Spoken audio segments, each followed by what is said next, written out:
نحمدہ و نصلی علی رسول الکریم اما بعد فاعوذ باللہ من الشیطان الرجیم بسم اللہ الرحمن الرحیم۔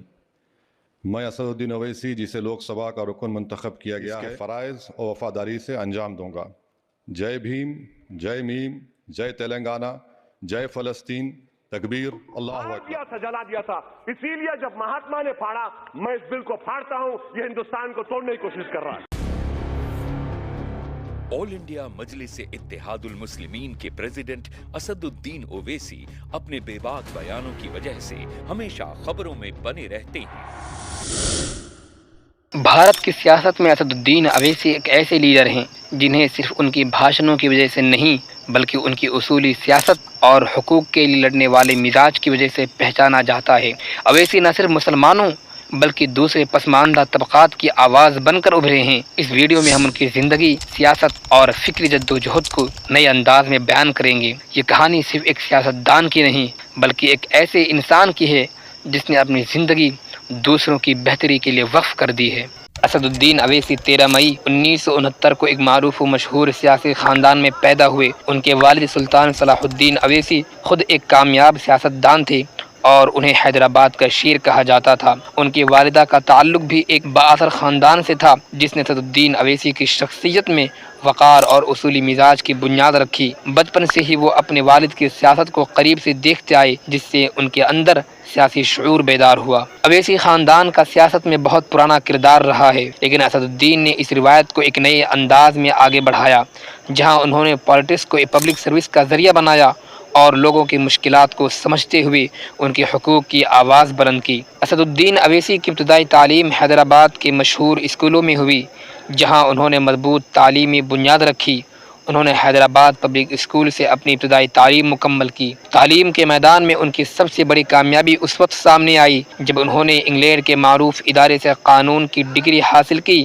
ان کے قانونی مہارت اور دنیا بھر کے مختلف نظاموں کا علم انہیں بھارت کی سیاست میں ایک منفرد مقام دیتا ہے۔ ان کی وکالت کا ہنر انہیں پارلیمنٹ اور عوامی فورم پر بحث کے دوران بے حد مدد کر دیتا ہے جہاں وہ دلائل اور منطق کی طاقت سے مخالفین کو زیر کر دیتے ہیں۔ اسد الدین اویسی کے لیے پالیٹکس کا میدان نیا نہیں تھا لیکن انہوں نے پالیٹکس کو ایک مختلف زاویے سے دیکھا۔ 1994 میں انہوں نے اپنے والد کے بعد AIMIM کا حصہ بن کر پالیٹکس میں قدم رکھا اور 2004 میں پہلی بار حیدرآباد سے لوک سبھا کے انتخابات میں کامیاب ہوئے۔ ان کی لیڈرشپ نے AIMIM کو ایک نئی جہت دی جہاں پارٹی نے مقامی سیاست سے نکل کر قومی سیاست میں بھی اپنی جگہ بنائی۔ اویسی کی سیاست صرف مسلمانوں کی نہیں ہے بلکہ وہ ہر اس طبقے کے حق میں آواز بلند کرتے ہیں جو کسی بھی طرح محروم ہو۔ وہ ہمیشہ اس بات پر زور دیتے ہیں کہ بھارت کا آئین سبھی کو برابر کے حقوق دیتا ہے اور کوئی بھی شخص ان حقوق سے محروم نہیں رہنا چاہیے۔ آل انڈیا مجلس اتحاد المسلمین کا مقصد بھارت میں مسلمانوں کے حقوق کی حفاظت کرنا اور انہیں سیاسی، سماجی اور اقتصادی میدان میں آگے بڑھانا ہے۔ اسد الدین اویسی نے اس پارٹی کو ایک مقامی سطح سے نکال کر قومی سطح پر نمایاں کیا۔ ان کے قیادت میں AIMIM نے نہ صرف تلنگانہ میں بلکہ بہار، اتر پردیش، مہاراشٹر اور مغربی بنگال میں بھی اپنے قدم جمائے۔ اویسی کی قیادت میں پارٹی کا دائرہ کار مسلسل بڑھتا جا رہا ہے۔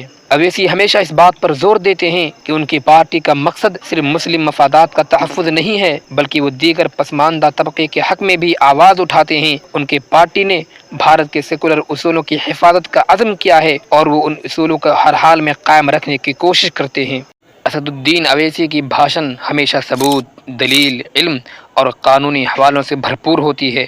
پارلیمنٹ میں ان کا انداز نہایت مؤثر ہوتا ہے جہاں وہ مسلمانوں کے مسائل کے ساتھ ساتھ آئین کی حفاظت اور سیکولرزم کے دفاع کی بات کرتے ہیں۔ ان کی تقریریں نہ صرف ان کی پارٹی کے کارکنان بلکہ ان کے مخالفین کو بھی متاثر کرتی ہیں۔ ایک واقعہ جو ان کی شخصیت کی بھرپور عکاسی کرتا ہے وہ ان کی وہ تقریر ہے جس میں انہوں نے بی بین کے خلاف سخت موقف اپنایا تھا۔ انہوں نے آئین کے آرٹیکل 21 کا حوالہ دیتے ہوئے کہا کہ ہر بھارتی شہری کو اپنے کھانے پینے کے انتخاب کا حق ہے اور اس مداخلت غیر آئینی ہے۔ ایسے بے خوف اور حقیقت پر مبنی تقاریر نے انہیں قومی سطح پر مقبولیت دلائی۔ ایک سیاست داں کے طور پر اویسی کو ہمیشہ سخت تنقید کا سامنا بھی کرنا پڑتا ہے۔ ان کے ناقدین انہیں فرقہ پرستی کی سیاست کرنے والا کہتے ہیں، لیکن اویسی ہمیشہ دلیل دیتے ہیں کہ وہ بھارت کے آئین اور سیکولر اصولوں کے تحت سیاست کرتے ہیں۔ وہ ہر ایک کے حق کی بات کرتے ہیں، چاہے وہ مسلمان ہو یا دلت یا کسی بھی پسماندہ طبقے سے تعلق رکھتا ہو۔ انہوں نے ہمیشہ اپنی باتوں اور کاموں سے ثابت کیا کہ ان کی سیاست اصولوں پر مبنی ہے۔ اویسی اپنے ناقدین کو جواب دیتے ہوئے کہتے ہیں کہ ہمیں تقسیم کرنے والے لوگ ہمیں ہمیشہ نشانہ بنائیں گے، لیکن ہماری جدوجہد بھارت کے اتحاد اور انصاف کے لیے ہے۔ سیاست کے ساتھ ساتھ اویسی نے عوامی خدمت اور فلاحی کاموں میں بھی اپنا حصہ ڈالا ہے۔ حیدرآباد میں انہوں نے کئی تعلیمی ادارے اور ہسپتال قائم کیے ہیں تاکہ غریب اور پسماندہ افراد کو بہتر سہولیات فراہم کی جا سکیں۔ ان کا مقصد ہے کہ ہر بچے کو بہتر تعلیم ملے اور ہر بیمار کو بہتر علاج۔ انہوں نے AIMIM کے پلیٹ فارم سے تعلیمی میدان میں بڑے اقدامات اٹھائے، جن میں اقلیتوں کے لیے اسکالرشپ پروگرامز اور ووکیشنل ٹریننگ سینٹر شامل ہے۔ یہ تمام اقدامات اس بات کی نشاندہی کرتے ہیں کہ ان کی سیاست محض ووٹ بینک کی سیاست نہیں، بلکہ وہ حقیقی معنوں میں لوگوں کی زندگی بہتر بنانے کے لیے کوشاں ہے۔ اسد الدین اویسی کی قیادت میں